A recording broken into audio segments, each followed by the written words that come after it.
Ay, nako, kabaliwan. Ayan po. Inakyat namin tong pagkain mula doon sa baba. Sa mamagitan nitong tali. Tinali. Ako ang naghila. Si Nilda yung naglagay doon, nagtali sa baba. Hindi ko lang makuha nung, kasi madilim eh. Madilim.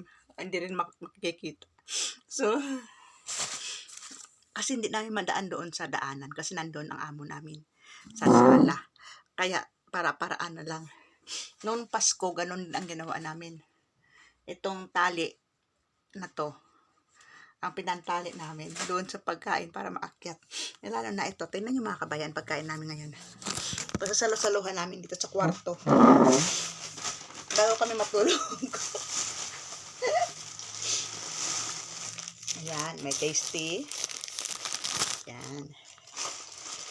Ito, may pagkain pa dito. Yan, may chicken, fried chicken. Tapos, ito, ano nga ba ito? Carbonara yata to. Yes, white pasta, carbonara. Yan. Tapos, ano pa kaya ito? Pansit. Ayan, yung kanton. Yung pansit kanton ba na ano, yung instant. Nilagyan lang ng gulay para mayroon kaming pansit.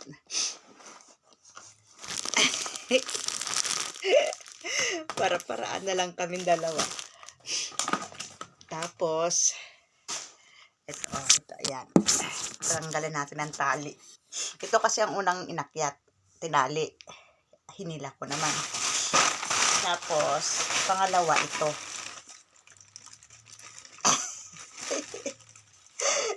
Mga pahong talaga, para-paraan talaga. Matatalino talaga mga inday eh. Ay, nako. Ay, oh. Ito yung sweets namin. Meron kami ditong caramel. Oh, ito yung salad namin na nakuan.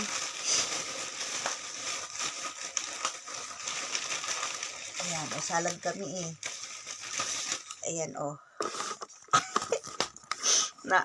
Salad na, to eh, yung salad na,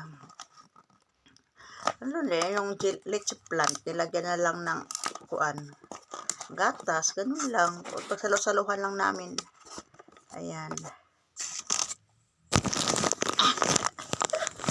Mga loko-loko talaga eh. Tapos, siyempre may yelo kami. Ano nga ba ang purpose na itong yelo? May purpose yun, kaya may yelo. Ito po. Ayan. Tig-isa kami. Ayan. Tig-isa kami na aking kasama. Para-paraan na lang tayo. Ay, nako. Sabi nga, sa gusto may paraan. Kung ayaw, may dahilan din. Dahil gusto namin, masalo-salo kami dalawa dito sa sala, dito sa kwarto namin bago kami matulog.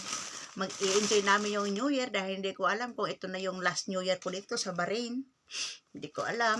Ma-enjoy man lang namin. So, kailangan namin magsalo-salo. Kahit sa ganitong paraan man lang.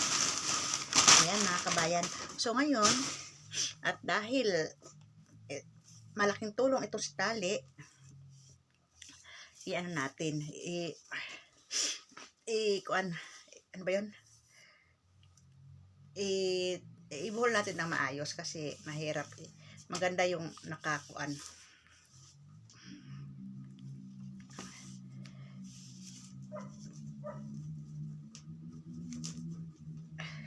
Mahaba siya, mahaba. Siguro abot to hanggang 5th floor or more pa. Mahaba siya.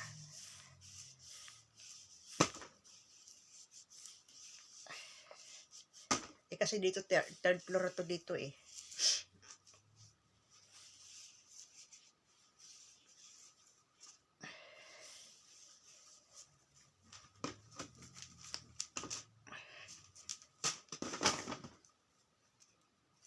Nabuhol-buhol na nga ito kasi hindi ko inayos na nakaraan eh. Sinuksok ko lang sa plastic.